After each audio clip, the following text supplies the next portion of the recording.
Good evening, everyone. I'm Max Hollein, Director and CEO of the Met. It's wonderful to welcome you and thank you for coming to this special evening, an evening where we are celebrating African art at the museum here at the Met. Presenting the arts of Africa and certainly also partnering with colleagues and institutions across the whole continent and also in diaspora communities has long been a priority here for us at the Met. And today we kind of further this commitment by sharing with you some new and important collaborations that we have entered, especially the one with the World's Monument Fund. Tonight's event marks the first in a series of programs about cultural heritage sites in Africa, Oceania, and the Americas. This evening, the presentations and discussions by leading experts will focus on Africa. We are very grateful to our speakers who are joining us, and you see them here listed, from nearby and virtually also from Africa. It's a priority for the museum really to center also voices from the region. But we have to say, unfortunately, we know it gets increasingly more difficult to obtain actually travel visas to the US for events like this. So we deeply appreciate all the efforts that went into this, and also we thank everyone who's also able to join us, also virtually, for this discussion here tonight. As we gather here at the museum, works that reflect the creative genius of artists active across the African continent can be seen in many galleries here at the Met, and in the vast geography that the Met provides in its whole gallery system. Just across from this auditorium, I hope many of you have seen it already, is the installation titled The African Origins of Civilization. It gives an opportunity to our visitors to interact with masterworks drawn from different major institutional holdings of Africa's artistic legacy, and an opportunity that presents itself because of the major capital project that is underway to completely transform the Michael C. Rockefeller Wing, housing the galleries of sub-Saharan Africa. The art of ancient Egypt has occupied for sure a central important place here at the Met since the museum's founding in 1870, with a department and a suite of galleries dedicated to that area. Over a century later, in 1969, with a gift from Nelson Rockefeller of his significant collection of non-Western art, that led to the expansion of the museum's campus and its mission. This was an institutional turning point, a pivotal moment in the history of the Met that saw the establishment of galleries declared and dedicated to sub-Saharan Africa. And it's opened to the public in 1982. So now, more than 40 years later, a re-envisioning of that wing, of that presentation, of that core part of our collection, the galleries of sub-Saharan Africa, are nearing their completion. With this project in progress, and we will inaugurate that in early spring of next year, we have expanded the presence of African art beyond its dedicated spaces to galleries across the museum, including those focused on Islamic art, on arms and armor. That the scope and the legacy of African creativity should not be limited solely to a presence within dedicated galleries. Of course, we will do that too, but that we rather want to make sure that it gets assimilated and celebrated within the broader museum context in all different kinds of galleries. This commitment can also be seen in our special exhibition programming, including the recently opened innovative installation of Africa and Byzantium, a really groundbreaking show celebrating the arts of Africa and the participation in the whole kind of cosmos of Byzantine art. And our ongoing presentation of an Afrofuturist period room titled Before Yesterday We Could Fly. Such ongoing projects play a critical role in highlighting artistic achievement through major international loans from the region, while addressing also the complexity of its deep and multi-layered history and recognizing certainly its leading practitioners. So while these special exhibition projects, temporary as they might be, certainly have a long-lasting impact beyond the duration of these projects in our thinking and our representation, in the way of how we reflect on that. We understand that the important priority is, of course, also the Met's permanent galleries. They are the critical resource to engage with the art, to kind of share that and make that a broader context. So since 2016, we have worked closely with Kula Pratyantasast and Y Architects to reconceptualize and reinvigorate these galleries. In preparation for their reopening, we as an institution have been immersed in an immense conservation and documentation effort. In addition to new expert commentary available in our audio guides, for example, we will produce further digital and in-gallery opportunities to educate our visitors, and that is through an ongoing collaboration, first and foremost with our colleagues at the World Monument Fund. Together, we have created a series of a dozen films that present cultural landmarks across the subcontinent, produced by the Ethiopian American documentary filmmaker Sosena Solomon, who is here with us today, and who will have a chance to hear momentarily. These initiatives are part of an ongoing commitment to incorporate contemporary voices and perspectives from the region to shape the narratives presented in the new galleries. This evening's program, in that context, really introduces a new content and features the perspectives of heritage specialists in Ethiopia, Uganda, and Ghana. We are delighted to be joined here this evening by our great friend and partner, by Bénédicte Montlaur, the President and CEO of the World Monuments Fund, who will lead and moderate the discussion among our esteemed guest speakers. This is a moment of intense reflection on the importance Africa plays within an institution, within our institution, that is devoted to the world at large.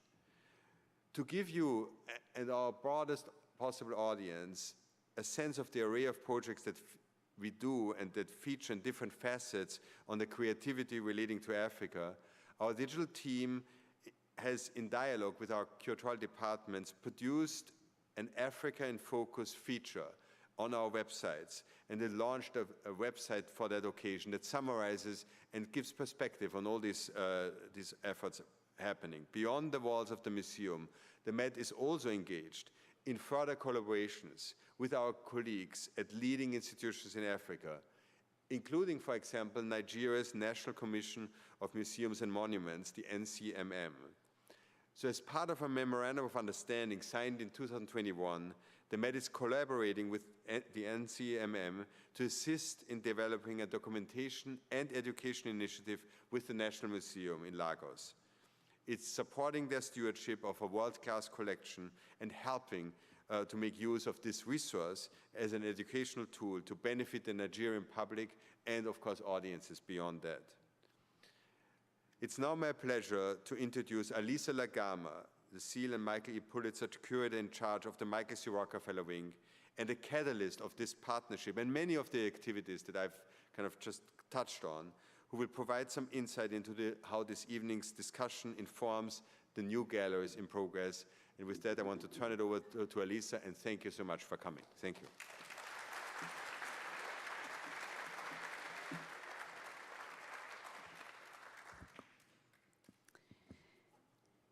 Museums are, by their very nature, settings in which all art is decontextualized from its place and period of origin and recontextualized in a new setting.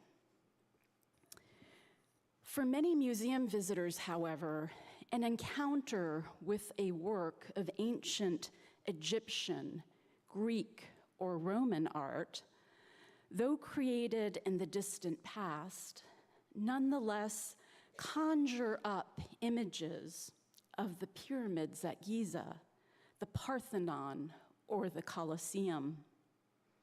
Few, however, have those points of reference when they are confronted with comparable creations from Mali, Ghana, Ethiopia, Uganda, Zimbabwe, or Madagascar.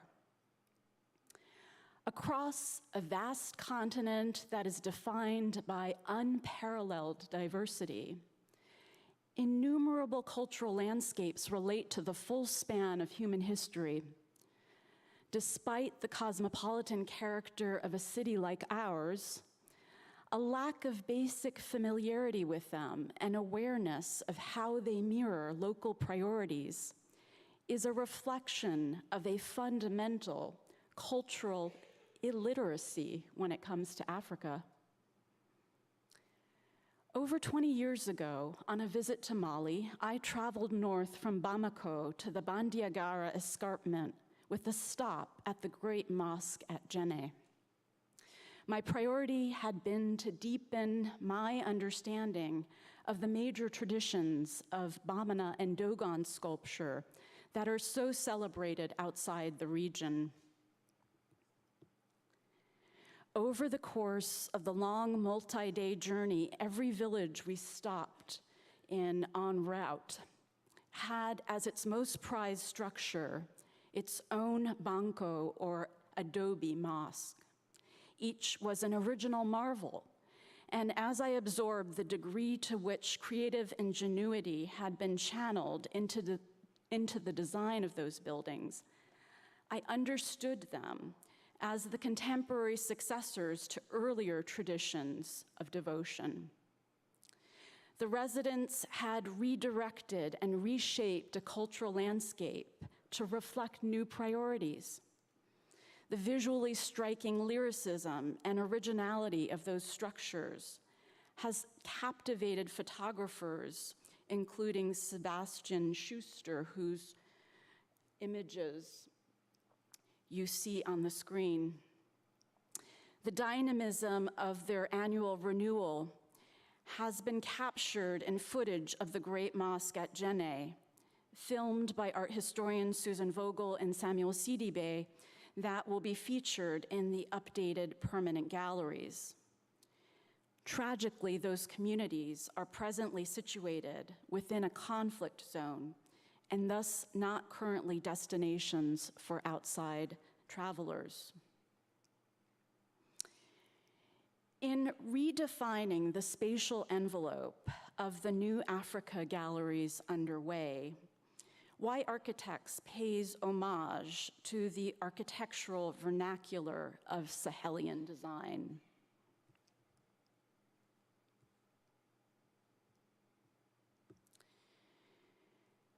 Works from sub-Saharan Africa will be situated within a geographic survey that unfolds in the spatial equivalent of chapters. Oops, sorry.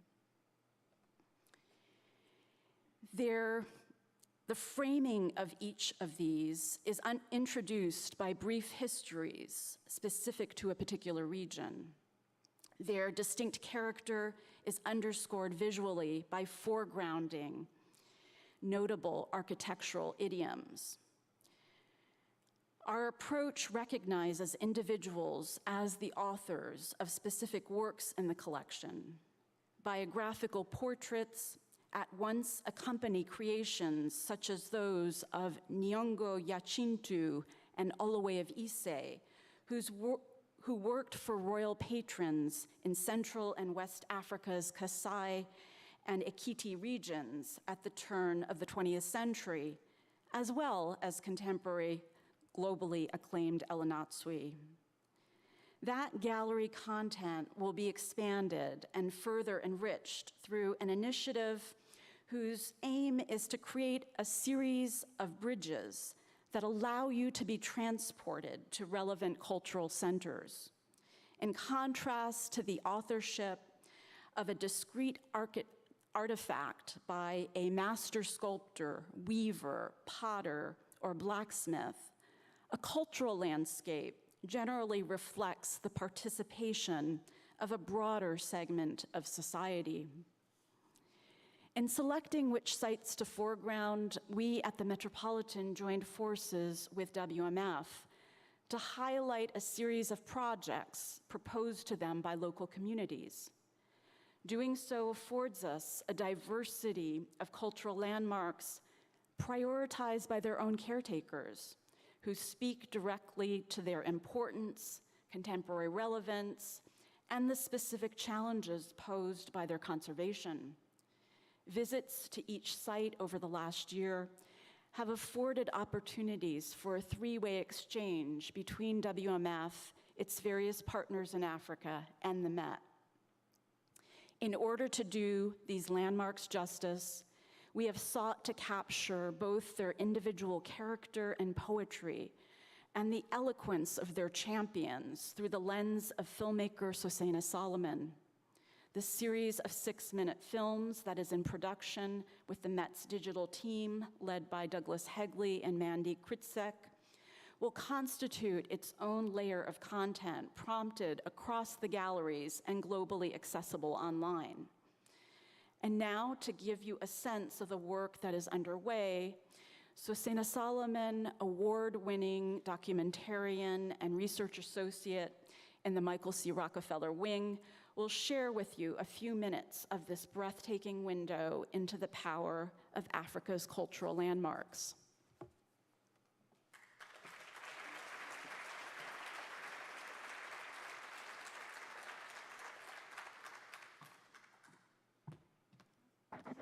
Good evening.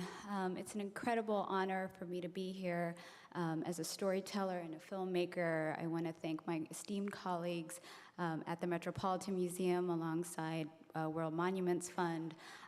We have visited 12 incredible cultural heritage sites across sub-Saharan Africa, and to be able to bring powerful personal narratives of these caretakers and of the people who celebrate and commune in ceremony in these sites has been a real honor.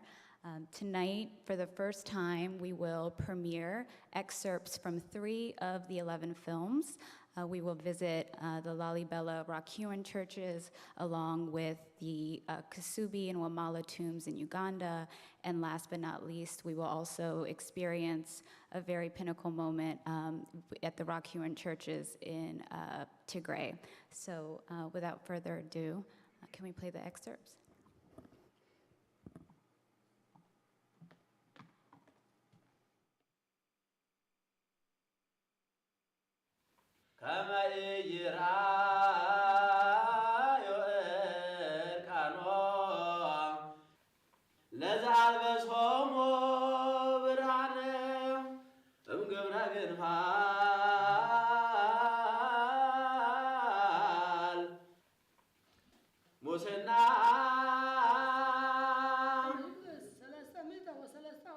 እና መጽሐፍ ቅዱስን የምናነብበት ቦታ ማለት ነውና እንግዲህ ላሊበላ ማለት የስሙ ትርጓሜ ማር ይበላል ማለት ነው። ማር ይበላል ማለት ነው። ይሄ በተወለደበት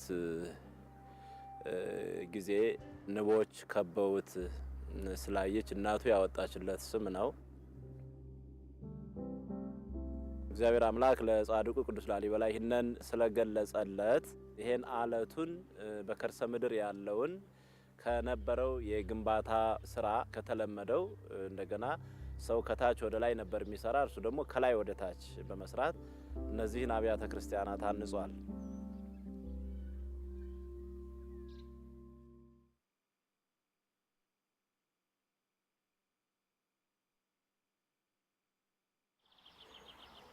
Kasubi tombs is a symbol of our civilization. It's a symbol of our spirituality. It's a symbol of the continuity of the dynasty of the kings of Uganda. It's the only place where 4 different kings are interred.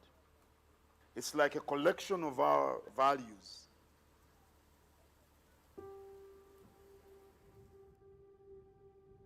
The night of March 2010 was a night you wake up and the whole country was affected.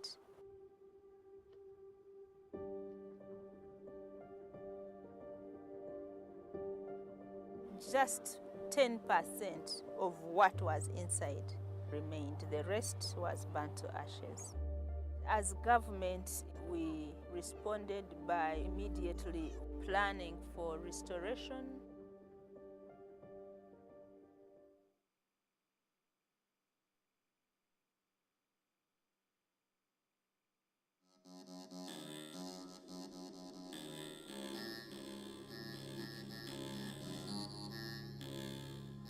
The most highly preserved paintings in Tigray are found in Abune Mata, the chapel near the sky. The very beautiful paintings still looks fresh. The 9 saints together are painted in the dome of the church. They are well preserved because of the location of the church and the absence of problem related with humidity. ወዮም ሳና ኮይን ኩሉ ግዜ ተመላልስና ስንሪኦ ይምበ እዚቱ ስእሊ ካብ ሻርሻይ ክፍለ ዘመን ክሽካፍ እዚ ከም ዘለዎ ምንም ህድሳት እውን የጎርናሊ ከም ዘለዎ እዩ ኒኦ ዝርአ ስለዚ ክንደይ ናይ ጥበብ እውን ከም ዘለዎ ጥራይ ናይ እምነት ናይ መስገድ ተሊኾነስ ናይ ዓለም ግንኙነት መጋነኛ እውን እዩ 300 ዓመት ገይሩ በስመ አብ ወወልድ ወመንፈስ ቅዱስ አሐዱ አምላክ ዝንቱ መጽሐፈ ሥርዓት ዘወፅአ መንበረ ማርቆስ ሐዋርያ መካነ ማዕረቃ ዘምስል ዘአንብሩ መምህራን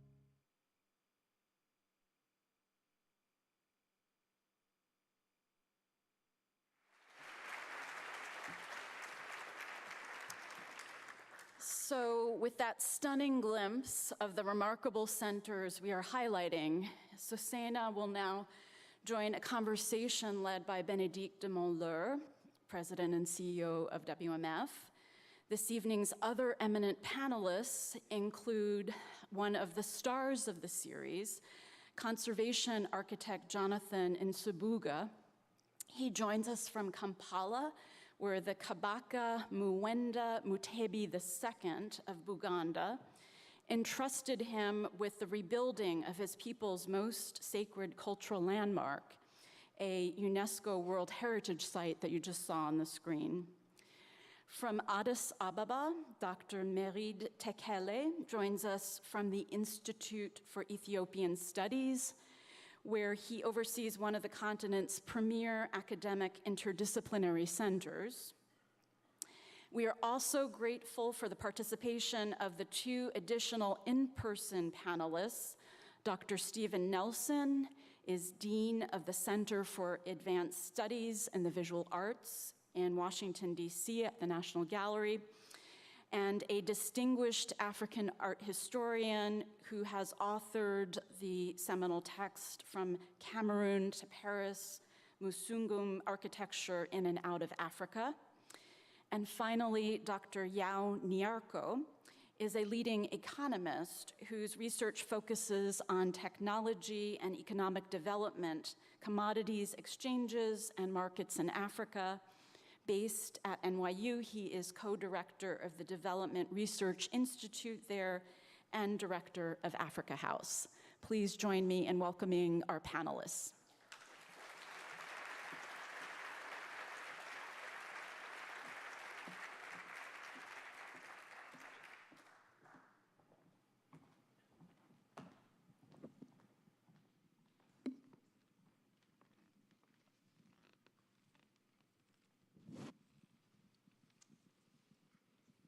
Okay, so good evening, everyone. I'm Bénédicte de Montlaur.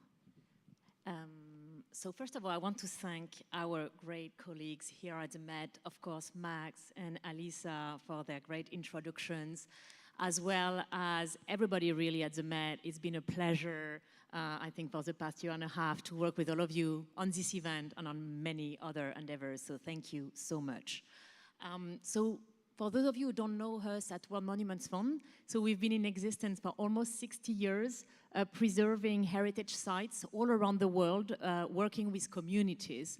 As was said before by Alisa, we don't choose our projects from New York. In fact, projects come to us from the communities who ask that we partner with them.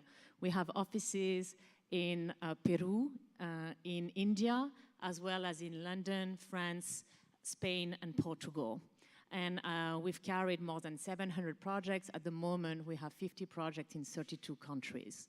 And you've seen, and you're going to hear a lot tonight about Lalibela in Ethiopia. And this is very important to us because this was, in fact, one of the first projects of World Monuments Fund. We started in Italy, and right after, our second project was in Lalibela in 1966. And since then, we've been on and off active at this place. And in my job, people ask me all the time, what is your favorite site? Because of course, I go to amazing places all the time. And I have to say, my answer is Lalibela. I was there for Easter. You've seen those images. It's just breathtaking, and it's really an incredible experience. So that's why you're going to hear a lot about it tonight. Africa as a whole is a priority also for us at World Monuments Fund. We've been active at 70 sites there. And I have to say that we've worked on the great diversity of places there, from rock art to modern sites. And tonight you're going to hear a lot about the diversity and incredible creativity that we are seeing in Africa. And unfortunately, and that's one of the goals, I think, of this project and our work at World Monuments Fund with the Met, is really to enhance awareness of heritage in Africa. Just to give you an example of the challenge, on the World Heritage List, that is the most famous list, of course, of heritage places around the world, you have only 56 places for all of sub-Saharan Africa. To give you a point of reference, you have 53 sites in Italy. Of course, we all love Italian heritage, but if you compare like a whole continent that has 56 places and Italy 53, well, there is an imbalance for sure. And so that's why we are working to correcting. On top of this lack of awareness, there are many other challenges affecting heritage places in Africa, or the rapid, social change we are seeing there, economic change, as well as climate change. We all know that climate change is affecting many places in the world, but Africa especially. And that erodes the social fabric that really sustains these places.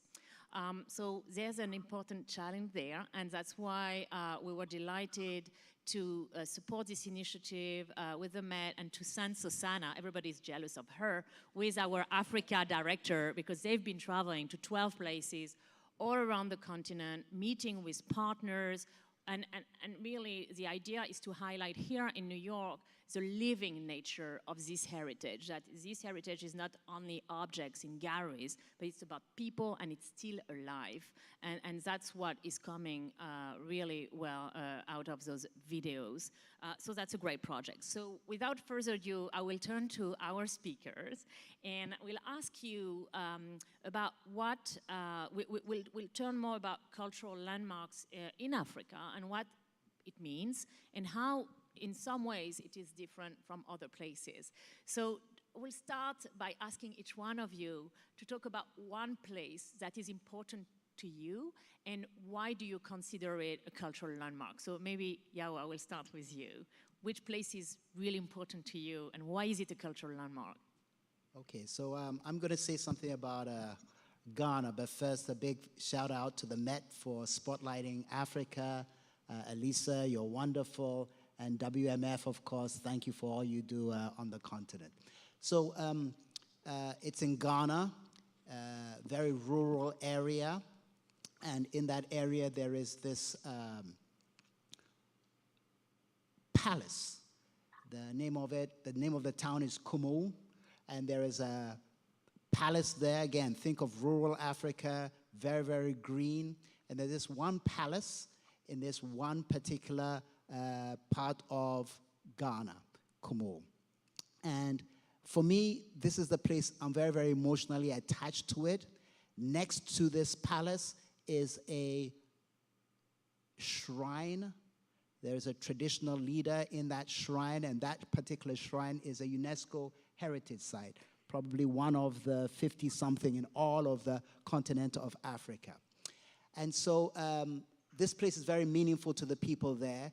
And just to get even more specific, there's this one room in this one particular palace that anytime I go there, it just touches my heart. The palace used to belong to a chief about close to 200 years ago. He built this place for protection.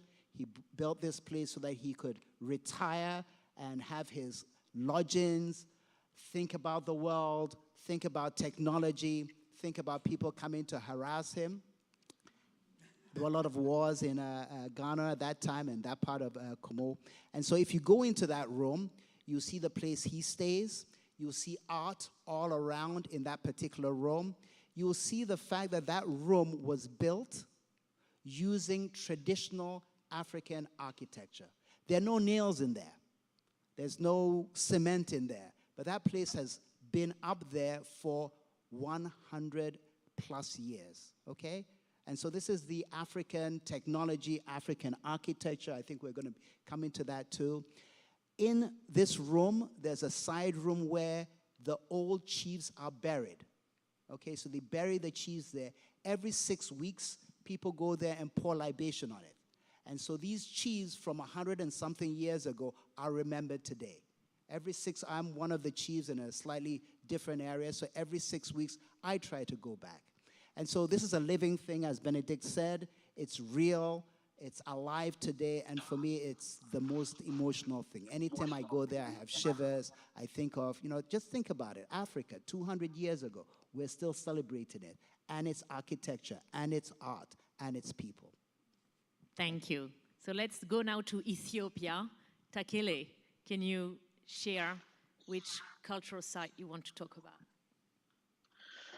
Yeah, thank you very much for having me today, and I am just glad to be with you today. Thank you very much indeed. So I actually grew up in church education, in fact. So I often fascinated by, in fact, the northern part of, church buildings, especially those in Tigray, and particularly also Lalibela is one of the fascinating cultural heritage that the world could have, not only Ethiopia particularly. So I want to talk about Lalibela. In fact, Lalibela is actually the name of, a king actually who built about 11 rock-hewn churches in a very rural area, but now expanding. The urban landscape is pushing. And so just focusing on the Lalibela and other rock-hewn churches are particularly are in the northern part of the country. And when we come to particularly the Lalibela is very important cultural landmarks. So I want to mention about 3 interrelated points, reasons. So one is the church's contribution to Christianity in general, and particularly also the Orthodox Christianity. It is the church particularly are considered as the largest monolithic structures in the world that we have today. So they tell us about, the medieval and pre-medieval history and the cultures, particularly this kind of, rock-hewn churches are starting from 5th century and throughout the medieval period and even until today. So we can find several rock-hewn churches now estimated to be like more than 200 rock-hewn churches are there. And they are still, since the 5th century and throughout the medieval period, and even today, they are centers of pilgrimage. So people who travel to this area can benefit from,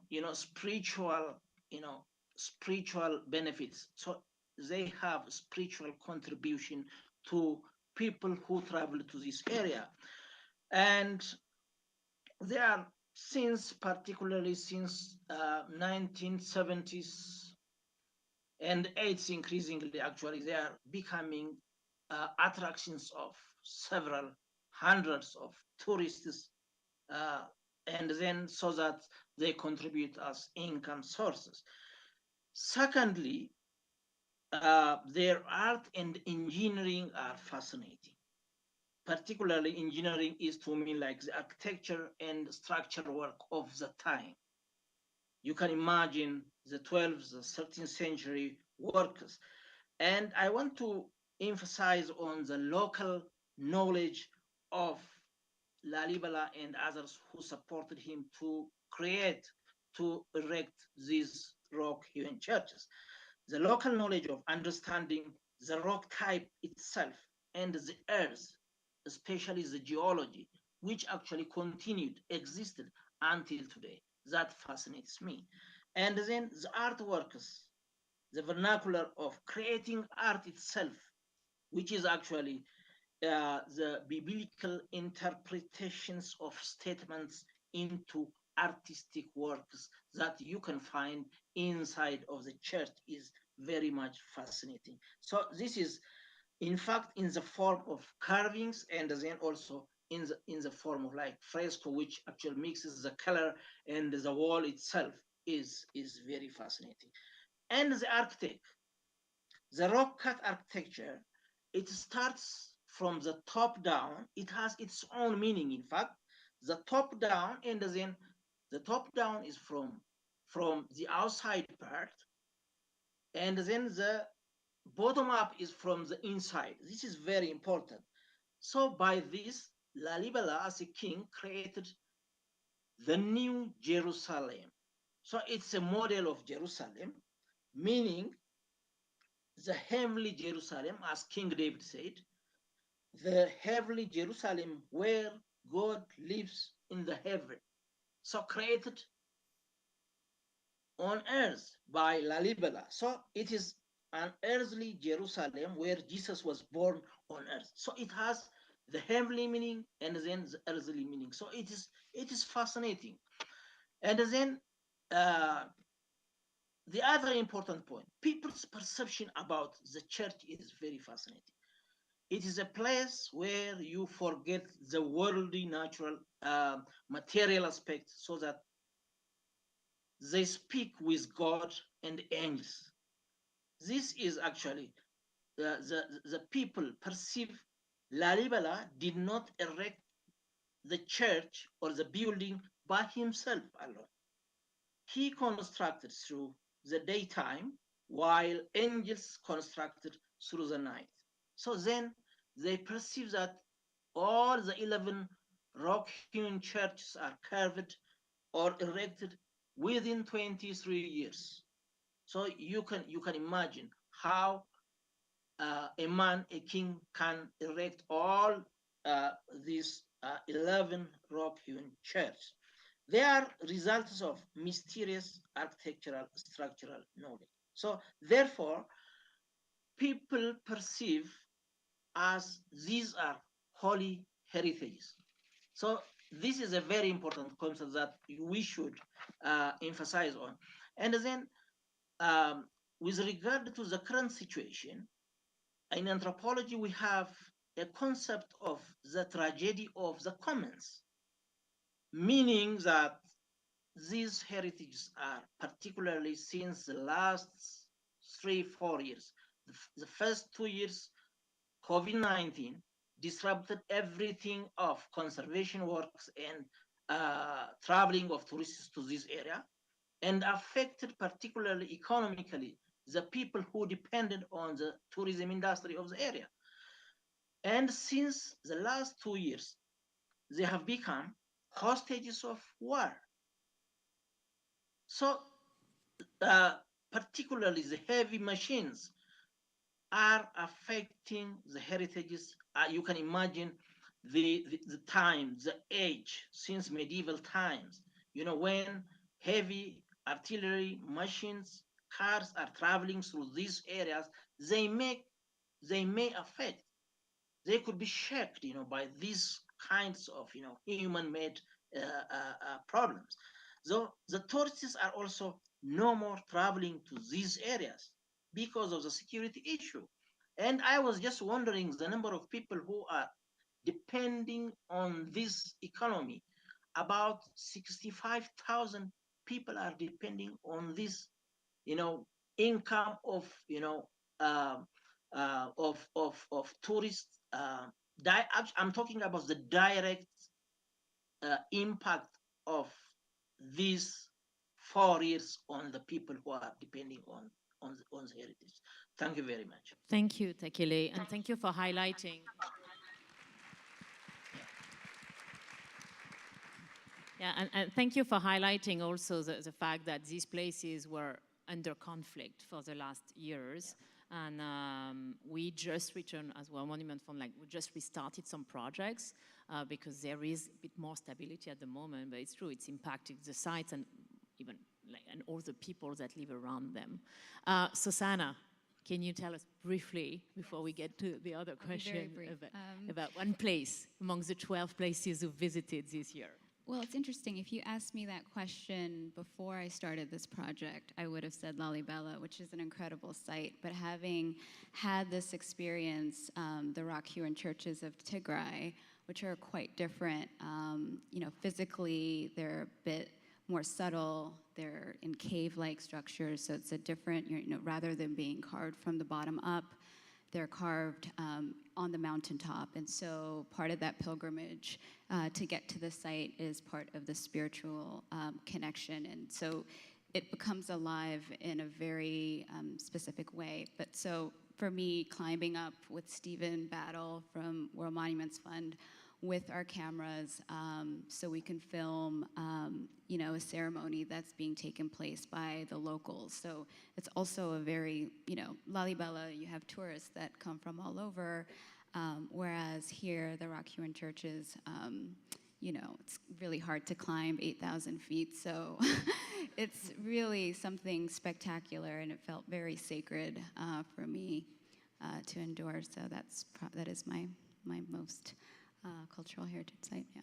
If you continue following, you will see that these places are really on top of mountains, and that, in fact, Sosena had to climb those, which seemed quite scary. Right. And so you'll see that now. But I will, you will see, just get a sense of the scale and where those churches are located. And because of that, the paintings are preserved so beautifully because of the lack of humidity that is, as far as Lalibela, I mean, there's so much humidity, a lot of those paintings.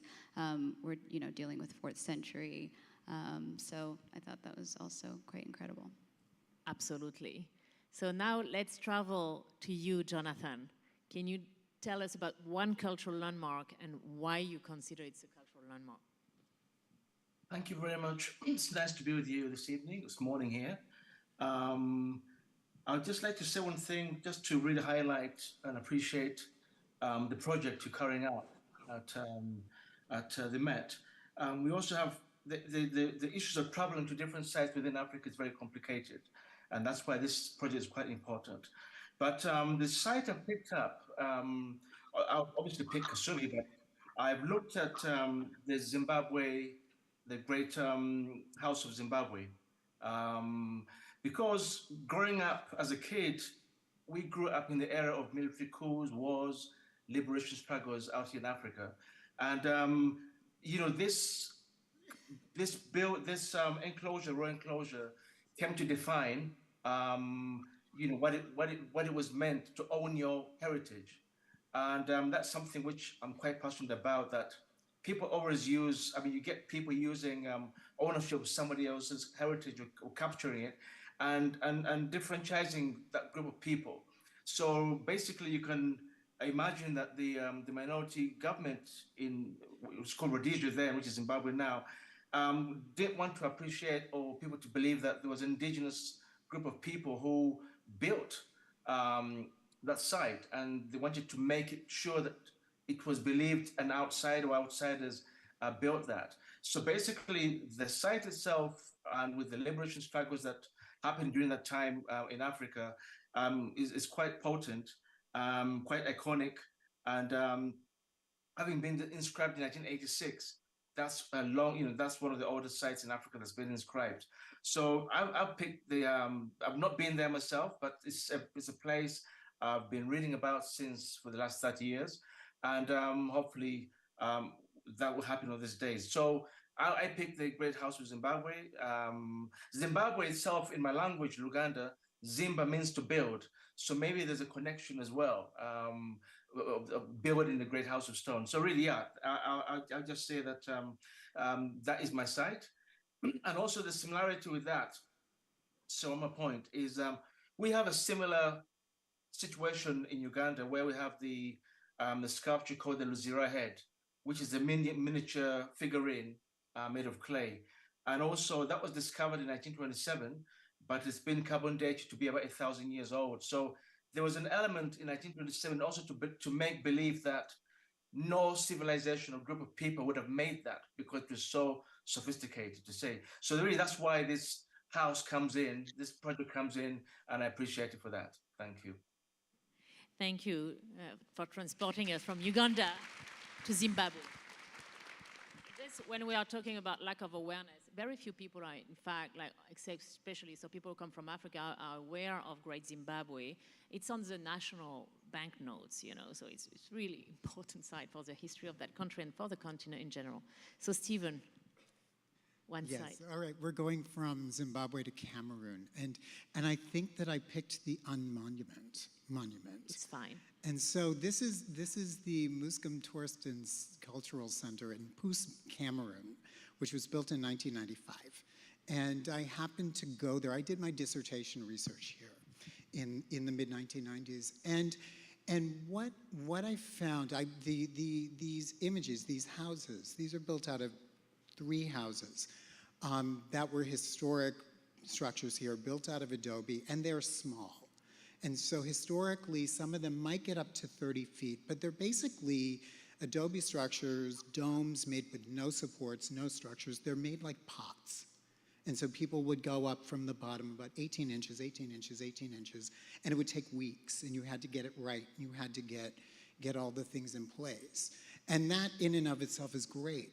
But when, you know, part of what interested me here was heritage. And heritage is not just a thing that is, like it's not just there, that it is always constructed. And in these sites, in the mid-1990s, when I got there, there were about 7 of these buildings left. And the landscape used to be full of them. And at this point, Muslim people started thinking about the building as heritage. And like you said about Great Zimbabwe, it's also on the banknotes. It was in World's Fairs in France 4 times. And so, you know, I thought about this as construed through the people who were building them. And so they thought that the building, the process of building and all of these things was a way not just to keep young people at home, because people were going off to the cities of Cameroon, but they thought of it as community building. And so in doing this, in doing these what look like small scale things, people were doing different things at different times. The government of Cameroon started noticing and building these things in heritage museums and in heritage sites.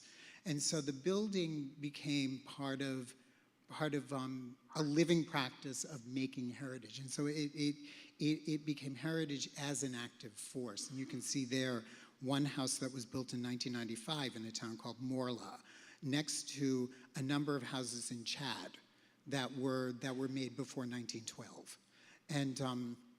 And there, you know, the structure, the way that we think about it now is a combination about what people think of their own structures, but what they also understand other people thinking of them. So colonial officials, André Gide, all of these people who visited and remarked upon these structures in the late 19th and early 20th centuries. And so it's remarkable to me. And if I had not picked this, it probably would have been Great Zimbabwe, because that's an amazing site too.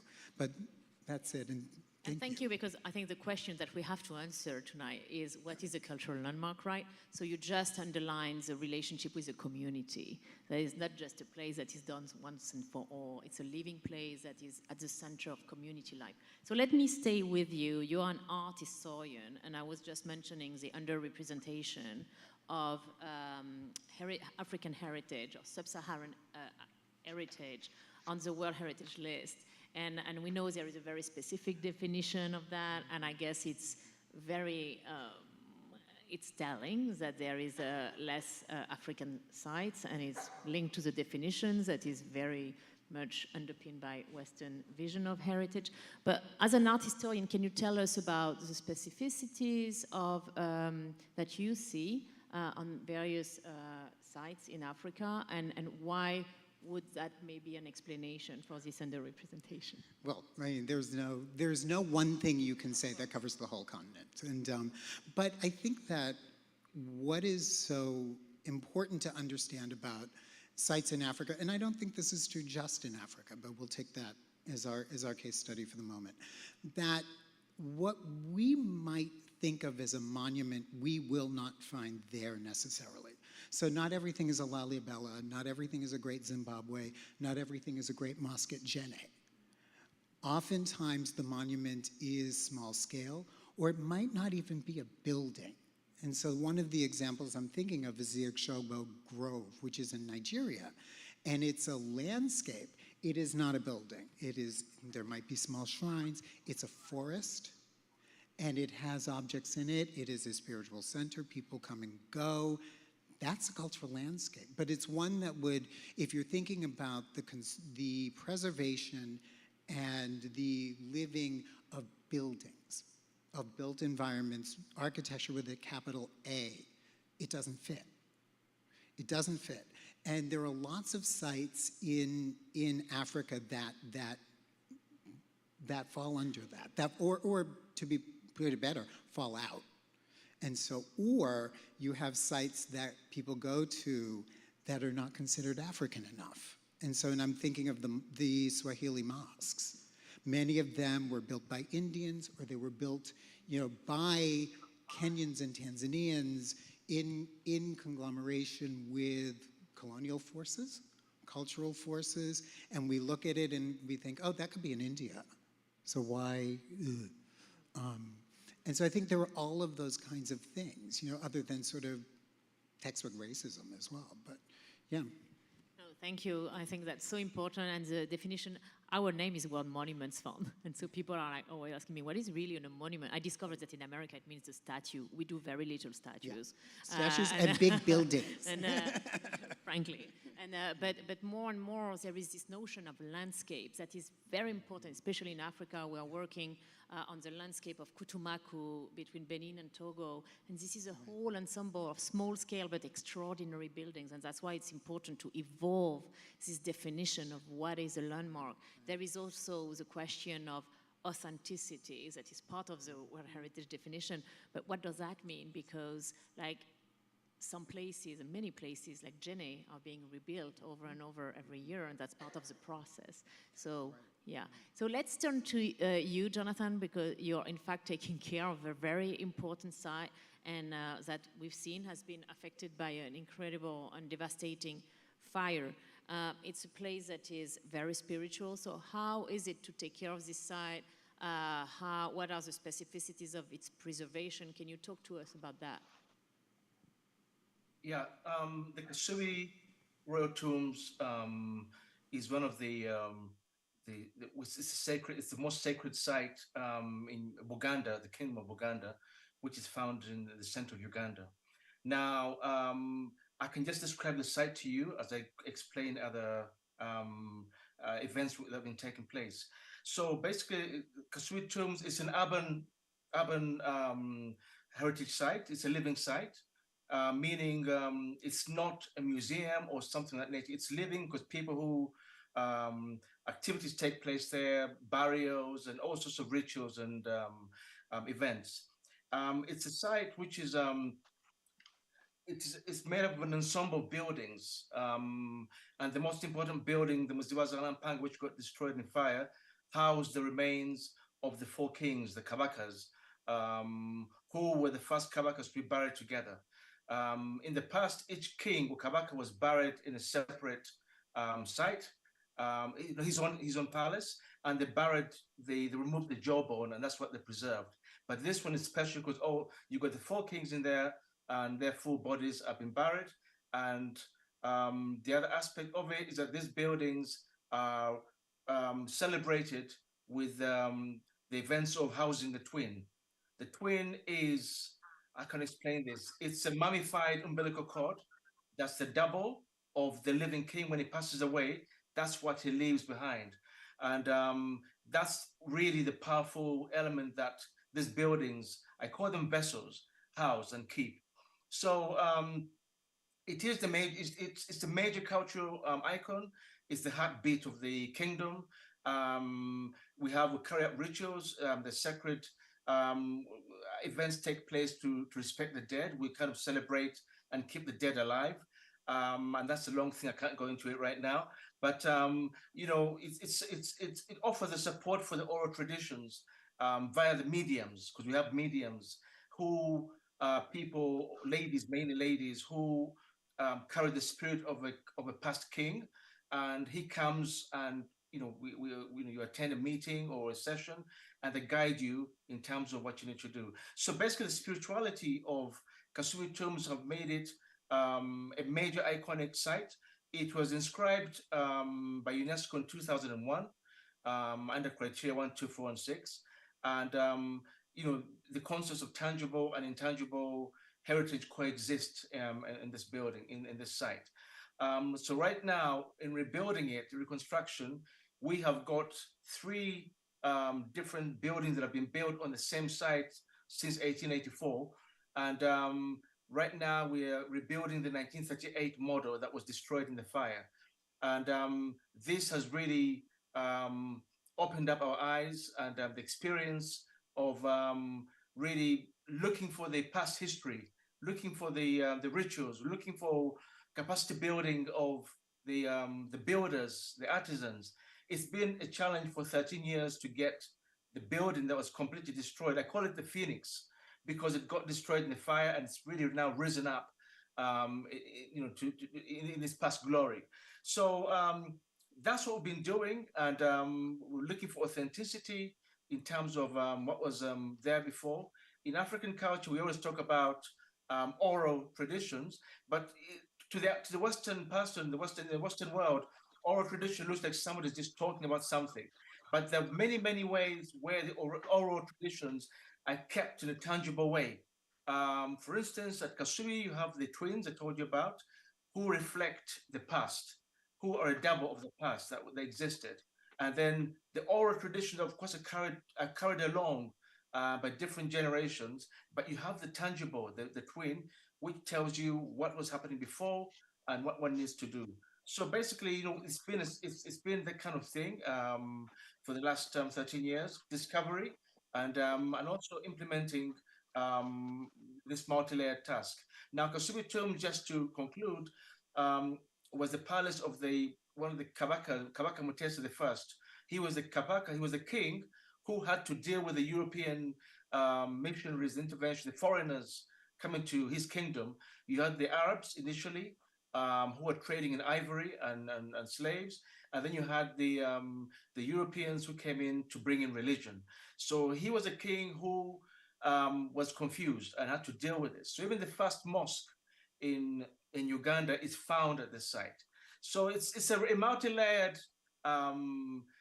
property, and which we look forward to completing. We've just been removed off the list in danger, UNESCO, so we hope to get this site opened for future visits from everybody else. So thank you, Jonathan, and thank you for highlighting, because it's true, we always talk about oral tradition, but heritage is important in Africa because it anchors those traditions. And what has been striking in preparing this panel is all this insistence on spirituality, like those places are very often spiritual. Yao, I will turn to you as an economist. Can we get another angle on the value of heritage? Very often, and especially tourism, heritage has a paradoxical relationship with tourism. Tourism, we always talk about the double-edged sword, like it brings revenues that helps maintain the sites, but it also very often destroys the site. So what is the relationship, like what are the economics of heritage in Africa, and maybe at the sites that you know better, and the relationship with tourism? Yeah, so thank you for asking me that question. I guess I'm the economist here on the panel, and so I should answer all the questions. Many of you be asking, why is an economist on this panel? Why? So the areas that I've been working in, I come from that area. It's part of my heritage, and so everything there has a personal meaning to me. What I've been doing is I do my research in those areas, and when I get a little bit of extra money, I go and fix some of these palaces which are breaking down, and just talking to people in the community and just giving them a sense of hope there. So what we've done there is we've actually created what I call a museum network. I showed you the picture of one of those museums. We have several of them dotted across this one area, which is the kingdom. It's the one particular chief. We just heard about Uganda and the Buganda people. The Buganda people and the Ashanti people are very, very similar customs. We're matrilineal, so women are all powerful in the Ashanti, okay? We don't mess with our women there. And so what we've done is we've renovated many of these palaces, and we're beginning to bring in tourists, okay? So at the end of the day, we need money to fix these things. These are things which are in use. All of the traditional rites take place there. So pretty much on my own, I've become like a tourism guide. I show up there with my friends, and they see the beautiful buildings. There's some drumming going on. There's some dancing going on. People talking about the history. And I ask all my friends who show up, hey, can you give me a little bit of a donation? $100 here, $200 there. And you'd be surprised. Small amounts of money make a huge difference. If we hadn't started this 5, 6, 7 years ago, many of these places would have fallen down. So in our next step, we are going to try and expand that, try and get more tourism coming into that area. The Ghana government is all on board, wants to help us with that.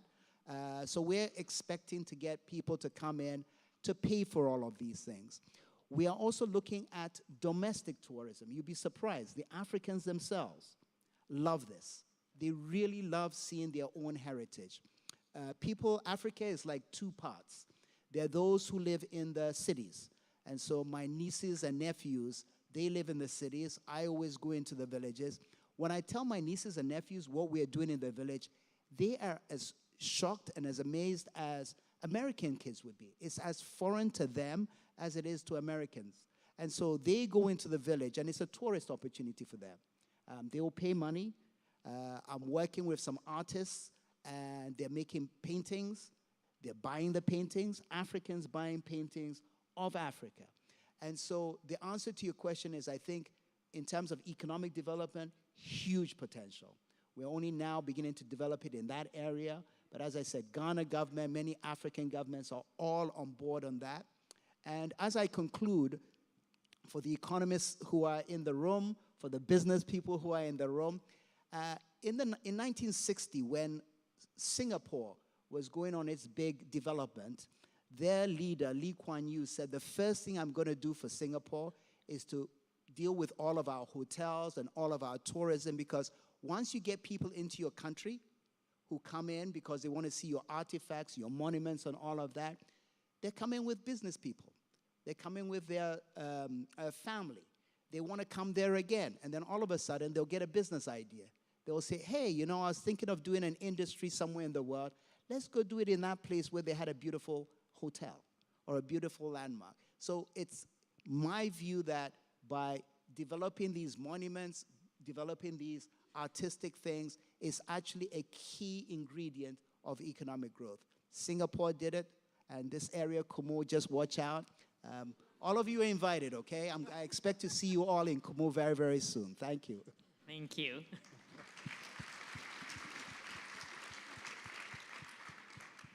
So Takele, I want to go back to Ethiopia. We just heard you saying that how the conflict affected Lalibela. I want to ask one question, which is, who is taking care of these sites? Like, who are the caretakers? How do you take care of them, even despite the current challenges? Yeah, thank you very much. Actually, at one point, the government forces entered to the area, control for a while, and then the rebels come at one point, another point, and then there are, changes of forces controlling this area. And so I shared this deliberately because, sometimes the government force come to the area, control, and then, so these areas, particularly the Lalibela, is still out of conservation, and it is the people who are still working, trying to discuss with the rebels as well as with the governing force. But the scientifically conservation issues is still is not active in the area. So it needs a lot of attention from UNESCO, from concerned body. Both are fighting each other, and in one way or another, directly or indirectly, these precious areas are affected very well. So this is what I can say. Thank you. Yeah. Sosena, no, we are getting short in time, but Sosena, so let's go back to the Met where we are sitting at the moment.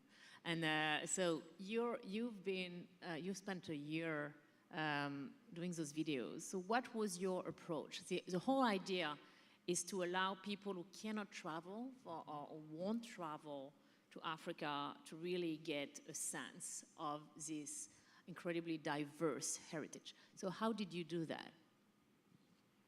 Good question. Well, just sitting here on the panel and hearing such rich oral histories, a lot of that, it was really important for us to encompass what that looks like. What does it feel like? What does it feel like to be, in a Kumasi Asante shrine? And so what better way than cinema and to create cinematic, articulate stories that personify the places so you can feel like you're there and that you can feel them and identify and want to, help in your with these preservation efforts. So how do you make a film? You find people who are knowledgeable, who can give you these oral histories. You find caretakers that, have a personal affiliation, and ceremonies and music, and then you create an experience. And so it's been a whirlwind, given our tight scheduling. So we have an incredible team here at the Met. I want to really say so much. My gratitude extends to the Africa researchers and the digital team, so with the editors, for us to get all of the production together. But as a filmmaker, it was really important for me to really capture the heart of the space and to create emotional storytelling that I feel is lacking in African cinema in terms of documentary, in terms of how we capture our own stories. And so, yeah, it's been a real privilege. It's been a ride. Yeah, and I think for our team, it's been fantastic to be able to give these voices, and this exposure to all our partners who are doing so much to preserve their heritage. So to conclude, I just want to mention another type of heritage that has I cannot resist, sorry for the Met team who's going to be mad at me. But Stephen, I want to turn to you. In preparation, we talked about modernist heritage, which has a very complex relationship with Africa because it's an heritage from Europe and very often the colonizer, but at the same time which became a symbol of the independence. You had all those amazing modern buildings in Africa. So can you tell us about the recognition in just one or several sentences, but very short? 3. No, well, we were talking the other day about Asmara in Eritrea, which is a really wonderfully intact Italian modernist city that was built during the time that the Italians had colonized Eritrea in the early 20th century, late 19th century.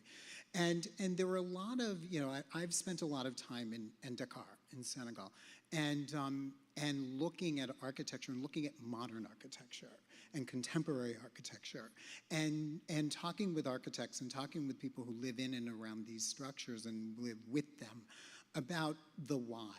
And this is what you're seeing on the screen is the Ifan Museum, which was built in 1936. And so it was built by the French. It was a research institute for African studies, and it has become a museum. And these buildings, these Art Deco buildings, for some represent high colonialism. And so you talk to someone, they're like, oh, we don't like those buildings, they're colonial. Yet at the same time, there's a move to preserve them, and a local move. That takes under consideration not so much the coming of the French, but how Senegalese people molded it to their own purposes, and how they dealt with these buildings, and how they then built post-1960. You'll see a lot of international style architecture in African capitals. And it's, you know, in a way, one could think about it, and people thought about it as a kind of wiping out of heritage. But in fact, what they were trying to do, they would take symbols from different cultures in different countries, because you have Cameroon, for example, has over 100 different cultures in it, many of whom don't have a lot in common. And so how do you then use the built environment to transcend cultural distinctions and cultural battles? It's not always successful, but international style architecture with different inflections depending on the place became a kind of language to do it. There's a lot in Ghana. Nkrumah did a lot. He was a genius with this. Senghor in Senegal. Tanzania, same thing. And so what you then see, you know, now 60 years out, is a kind of embrace of these modernist buildings and people then taking those buildings and making other buildings. And so you can see the Contemporary Museum of African Civilizations in Dakar, which was built in 2018 by the Chinese. But, you know, we can talk about that, and we can talk about the influence of China in these places, but one also has to think about the patron's relationship to the architect. And it is often what the patron wants, no matter who's building it, right? And so you see in this example the kinds of ways in which Senegalese people in the 21st century are thinking about space as a marker of a past, and a past that is often invented. That is, you know, maybe not exactly the way it was, but it is the way that we want it to be. And that comes along with the reminder that heritage is always about the present. It's never about the past. History is always about us, like today, right? Thank you for this wonderful conclusion. As you...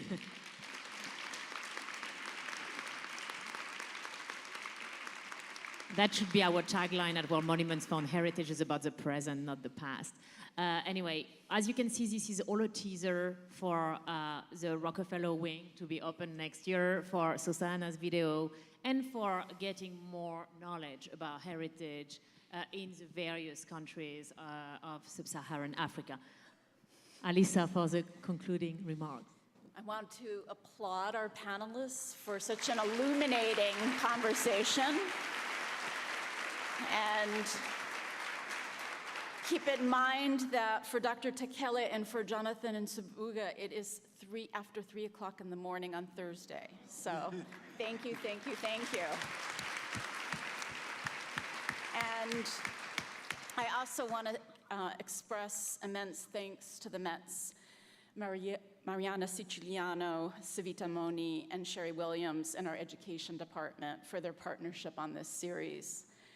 And not on the stage this evening are essential partners who, like Jonathan, are undertaking this important work, as well as Stephen Battle, our wonderful colleague who is my counterpart at WMF, and our advisors, Mamadou Diouf, Anthony Appia, and Teo Eshetu. So they are in the audience, and I want to thank you so much for all the wisdom that you share with us that is creating this really extraordinary partnership.